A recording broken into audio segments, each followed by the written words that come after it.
Ayan, good day mga kabola. Nagbabalik na naman tayo sa ating vlog. And today, pag-uusapan natin ang finals ng 2023 FIBA World Cup. So, ayun na nga. Expected na maraming tao. Canada and USA ang maglalaban sa dulo. Pero maglalaban naman sila for third place dahil tinalo ng Germany and ng Serbia ang both teams na yon. Grabe, etong Germany guys, eto yung dark horse ko sa tournament na to, pero hindi ko expected na magpa-final sila. Ako masaya na ako kung ah, top 4 sila or at top 5, pero ginulat tayo ng Germany dahil sobrang ganda talaga ng chemistry na pinapakita nila, and leading by their NBA player Dennis Schroeder. Etong Serbia naman guys, ang Germany wala pang talo kahit isa. Etong Serbia naman is napakaganda ng pinapakita, and si Bogdan Bogdanovic talagang sobrang ganda ng nilalaro. Ewan ko ba, pagdating sa NBA hindi naman to ganun kalakas pero pagdating sa national team, ang lakas nito ni Bogdan Bogdanovic. Dahil na nga wala na yung kanilang mga leader, wala si Nikola Jokic ngayong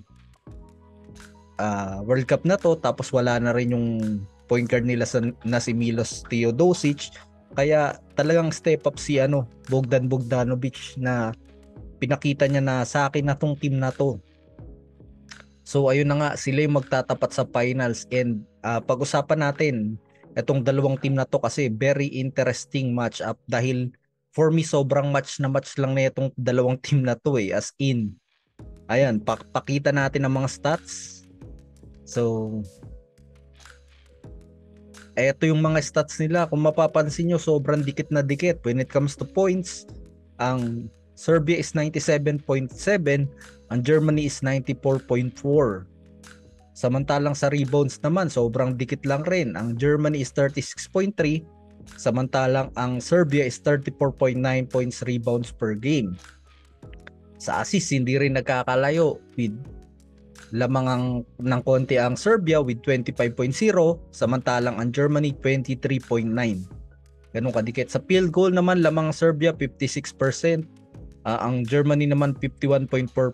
Sa steals, hindi rin nagkakalayo, almost 0.5 lang ang difference nila, with Serbia na 9.1 ang steals per game at ang Germany naman 8.6. Sa blocks rin, hindi rin masyado nagkakalayo, and turnovers. So kung mapapansin nyo, ang top scorer ng Serbia is si Bogdan Bogdanovic. Ang top scorer naman ng Germany is si Dennis Schroeder. And take note, may isang game si Dennis Schroeder na sobrang baba ng score niya nung sa Latvia. Pero average pa rin niya 17.9 points. So it only shows na talagang maganda yung pinapakita ni Dennis Schroeder.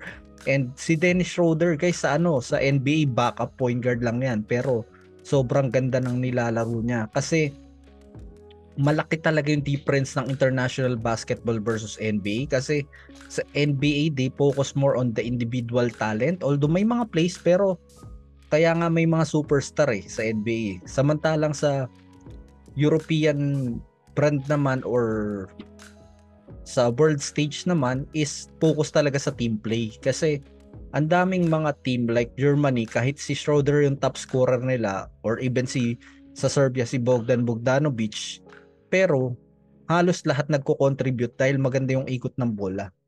Kaya kung mapapansin nyo, mataas talaga yung assist per game ng dalawang teams na to. And kung ako tatanungin, talagang match na match lang to So for Germany, I think this is their first time appearance sa finals. For Serbia, this is the second time kasi nag-appear na sila nung 2014 World Cup. So ngayon sila naman yung magtatapat. Grabe, sobrang sa mga odds ng mga ad makers, ang odds na itong Serbia to win is 15.0 kung hindi ako nagkakamali. Itong Germany 19.0 naman. Pero look at it right now, sila na yung pasok pagdating sa finals. And sobrang nakaka-excite to. I hope na nadikitan. Ayoko ng finals na tambakan. Kung pwede nga back and forth game, much better So kasi syempre we deserve the best basketball, and eto kahit may talo yung Serbia na isa sa Italy, pero yung pinakita naman nila ng mga nakaraang games, and imagine tinambakan nila yung Canada. Canada yun. Canada is parang, kung titingnan mo yung lineup, sila yung second na best na lineup pagdating sa tournament na to USA, kasi nandyan si Shai Gilgeous-Alexander and iba pang NBA players, pero tinalo nila, tinambakan pa nila. Samantalang etong Germany naman, tumambak naman to sa US, pero pagdating ng dulo, nakadikit pa yung US. So, hindi pwede yun pagdating sa game sa Serbia. Kasi pag ganun yung game mo, Serbia will punish you talaga.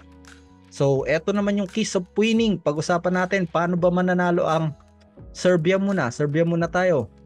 So, keys of winning ng Serbia, number 1, bully the paint. They have possibly the best or one of the best big men sa tournament na to, si Nikola Milutinov. Si Nikola Milutinov, guys, double-double machine yan.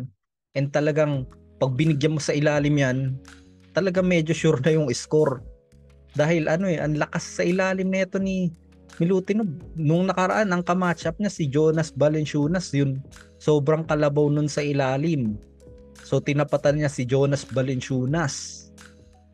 And kung ganun yung mangyayari, pag binubuli nila yung paint, dahil sa lakas ng katawan nito ni Milutinov, makakakuha rin siya ng mga foul, ng mga end one. So mapa-foul trouble yung mga big man ng Germany. And wala kasing although si Daniel Theis is magaling, pero when it comes sa big man, lamang talaga si Milutinov for me.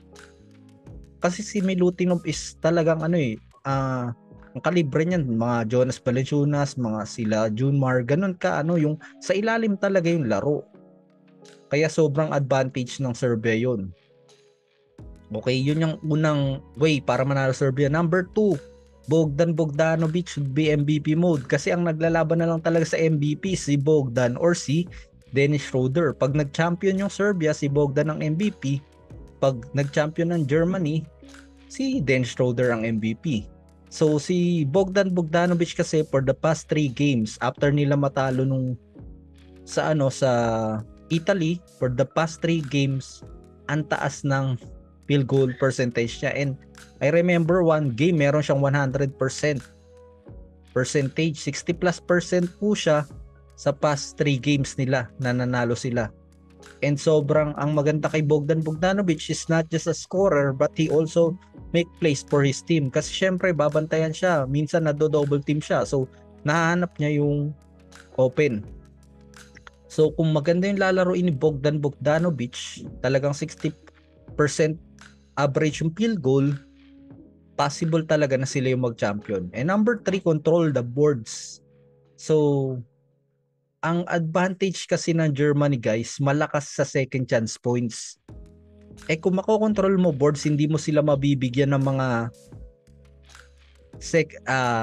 offensive rebound. Walang second chance points. So, in short, kung makokontrol ng Serbia yung boards in the defensive side, and maganda rin kasi yung nila, offensive rebounding. So, kung ganun yung mangyayari, tatambakan nila when it comes sa rebounding category, napakalaki ng chance ng Serbia na mag-champion talaga. Sabi, di ba, ni Sakuragi, si Akagi, the one who controls the rebound controls the game. Okay, ganun yung mangyayari kung talagang mamamain. Yun ang term, mamamain ang Serbia.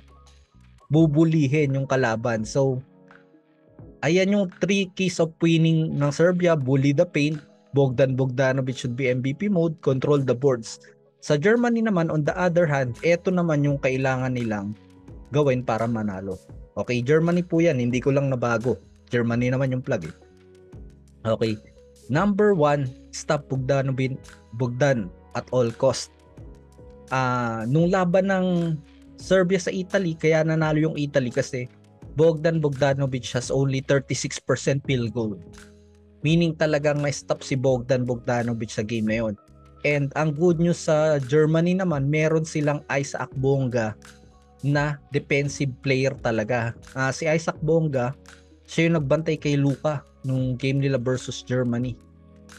So, maliban kay Isaac Bonga, meron ka pang Wagner Brothers na pwedeng dumipensa rin kay Bogdan Bogdanovic. Talagang kung kailangan bulihin to si Bogdan Bogdanovic, or the term na ginagamit sa basketball, asawahin, ganun yung gawin nila. Kasi the more na hindi iikot kay Bogdan Bogdanovic yung offense, talagang lalamang yung Germany dito.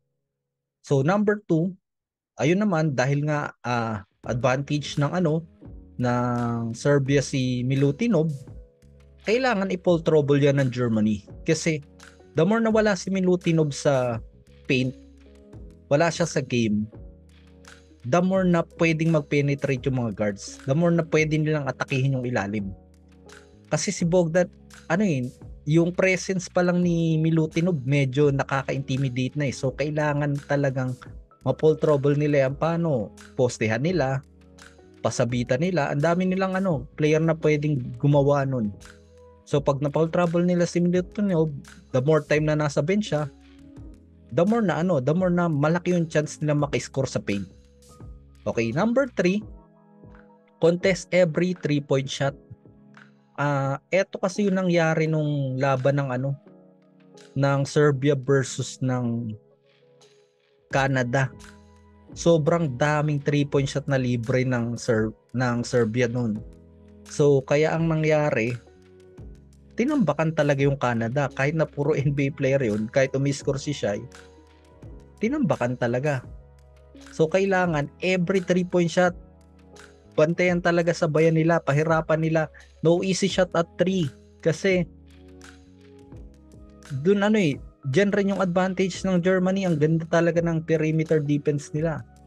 So kung magagawa nila yan, they can win. So pupunta na tayo dun sa prediction natin kung sino yung tingin kong mananalo sa game na to. Match na match sila sa odds ng mga experts. 1.83 yata yung yung Germany, 1.81 naman yung Serbia. So sobrang dikit na dikit.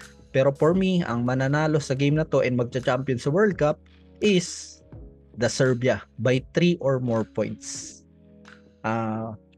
For me, yung size advantage ng Serbia is nandun. Tapos kung ganun yung magiging game ni Dennis Schroeder sa game nila sa Latvia, they will be punished. Kasi kayang sabayan ng ang maganda dito, kayang sabayan ng Serbia yung Germany sa pass break, kayang sabayan sa shooting. Pero ang main advantage ng Serbia na meron sila, yung paint nga, yung big man nila na pwedeng bumuli sa ilalim. So for me, ang mananalo sa game na to is yung Serbia. Ikaw, ano tingin mo yung mananalo? So share mo na sa comment section yung mananalo, and kung tumaya ka and nakita mo tong tinayaan mo yung prediction, share mo naman sa GCash, di ba? So, please subscribe to my channel. Maraming salamat po. Have a nice day, everyone.